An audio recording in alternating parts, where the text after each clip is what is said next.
Welcome to the newly reopened and rebranded Metropolitan Museum of Manila here in BGC, the country's newest hotspot for modern and contemporary Filipino art and culture. In this episode, we take you on an exclusive tour of the newly opened Metropolitan Museum of Manila in its new home in Taguig and show you some highlights of its current exhibitions. Then we'll visit the much-awaited solo show of the hottest Filipino contemporary artists of the moment at Salcedo Auctions.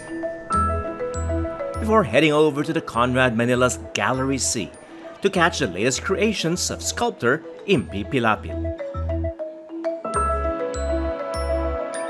So join us, I'm David Celdran. This is Executive Class.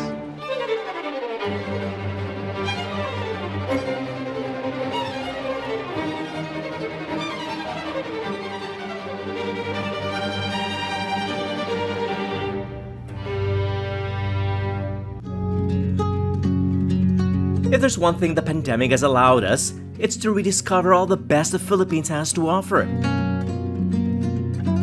The last 2 years may have slowed down our overseas travels, but it's given us a chance to enjoy places and experiences right under our noses. Like new destinations across the islands, new ways of interpreting our native cuisine,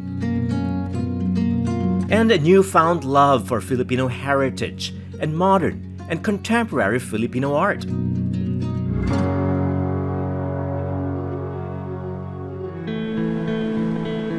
To see the country's art scene with a new set of eyes and our nation's wealth of talent with new vigor, we visited the newly opened Metropolitan Museum Manila at its new location in BGC, Taguig. The museum space occupying the first 3 floors of the new Mariano K. Tan building along 30th Street was designed by Filipino-Colombian, New York-based architect Carlos Arnaiz. Anyone familiar with the brutalist structure of the museum's former location at the Bangko Central building on Ross Boulevard will appreciate the lighter, airier, and uncluttered space of the Met's new home. Just being a few steps away from the restaurants and shops and, yes, parking lots that line Bonifacio High Street in BGC is another welcome change. The museum is now more accessible than ever. Now, just to be clear, the Metropolitan Museum of Manila isn't fully open yet, just more like a soft opening. But already, as you can see, they've got 2 really interesting and colorful exhibitions, both on hat culture, one from Korea and one from the Philippines. Now, this exhibition runs only until the end of the month, so book your appointment at once. Museum President Tina Colayco reminds me that the museum is still a work in progress, with the 2nd floor still under construction, though they expect to officially launch the new and complete Metropolitan Museum in the first quarter of next year. New, of course, means more than just the space, but the name as well. For the relaunch, the museum was rebranded as The M, a new, cooler name that's younger and easier to remember. You know, after lockdown and COVID, I think that transformed a lot of things for us. And since we are in a new place, we're starting a new chapter for the museum, you know, we thought it was a good time to create a new awareness for the museum. And then since the Metropolitan Museum of Manila is quite a mouthful, if you don't want 3M, M3. And then the Met, you know, there's another Met. There's another Met in New York. Yeah, okay. So I said, okay, the M. And that was decided on, you know, with, we asked around and said, okay, it's going to be the M. Actually, in redefining our purpose, after the transition and now that we're opening the new spaces, one of our goals is actually to tap into younger audiences, younger audiences, younger generation. Indeed, if you were expecting a stiff, highbrow atmosphere here, not with a new Metropolitan Museum, or rather, the M.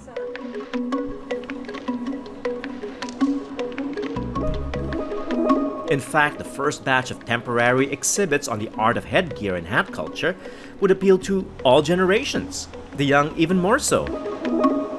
Actually are focused on making the museum a home for for modern and contemporary art for Filipino and international artists, which is why you see an exhibition of Korea, Land of Hats. But of course, we all relate to that because for those of us who binge on K-drama, okay, so this is nothing new to them. And then we have a counterpart exhibit from many of these international shows.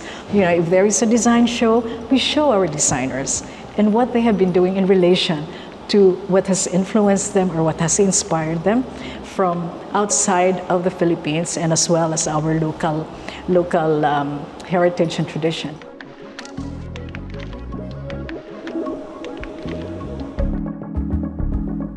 In our age of digital and social media, museums all over the world have had a hard time keeping relevant, especially with the younger generation.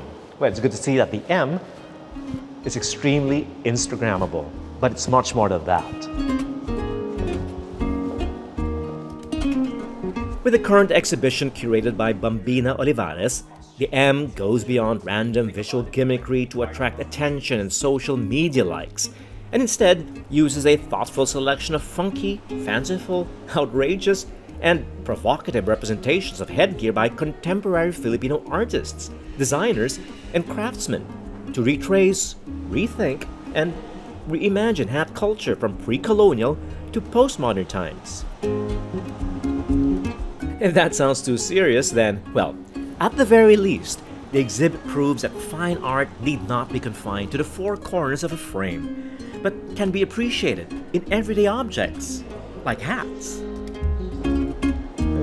One of the many ways the M tries to stay relevant is by keeping pace with current trends in pop culture, such as, period K-dramas, which are all the rage right now. Of course, these are more than just costumes. These are works of art. Mr. Sunshine, Love in the Moonlight, Hwarang, Kingdom. If you've binge-watched any or all of these popular period K-dramas, you'll probably recognize these traditional Chosun hats, though these aren't made by just any TV station's costume department. Rather, they're handcrafted by prominent Korean artists and artisans and lent to the M by the Korean Cultural Center until the end of November. Whether you're a fan of K-dramas or not, this experience zone in the museum is a lot of fun. This is your chance to see what you look like as a Korean nobleman or upperclassman.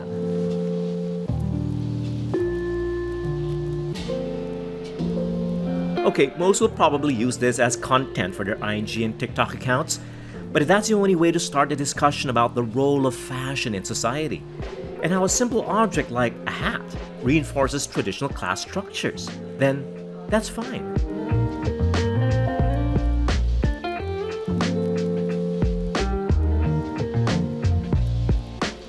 Traditional hats are also a peek into the various arts and skills that are disappearing in our current fast fashion and mass consumer culture. If this exhibition inspires a resurgence in artisanal handcrafted production, in hats or anything else, that's more than welcome. That's what art should be after all.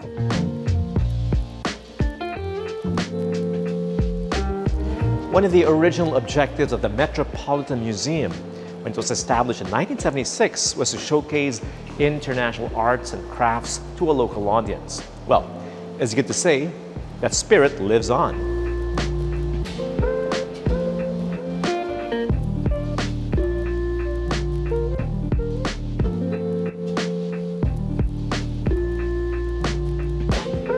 We're already on that direction. So we want to have something very exciting here. We're looking at technology, but more of art bringing that kind of experimental and exploring approach. And I think that's the main takeaway when you have a great experience going to a museum. So that's what we want to happen here. We want to have that kind of art that tells a lot of stories on multiple levels, bringing together so many disciplines, and then that's the way you relate yourself. Where are we at this point with the mission of the museum? It's a combination of everything that has happened in the past. So we have all that, which is why we show some international exhibits, but then it has to go side by side, reflecting Filipino culture, so that we can also be proud of what we have. I think that's very important for us, that that kind of reference is there, and that you're able to anchor yourselves to your own traditions, and then making it relevant to the present. So a nod to the past, and then being aware of what is happening to the future, and then maybe trying to see what lies ahead of you. Indeed, if what we have today is a preview of what lies ahead, then Filipino art seems to be breaking out of its all too often insular parochial shell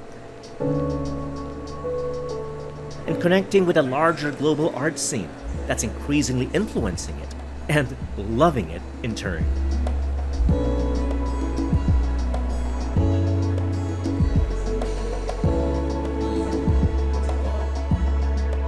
Of course, who else would be big enough to announce the opening of the new Met Museum here in BGC than Ronald Ventura, the hottest contemporary Filipino artist of the moment.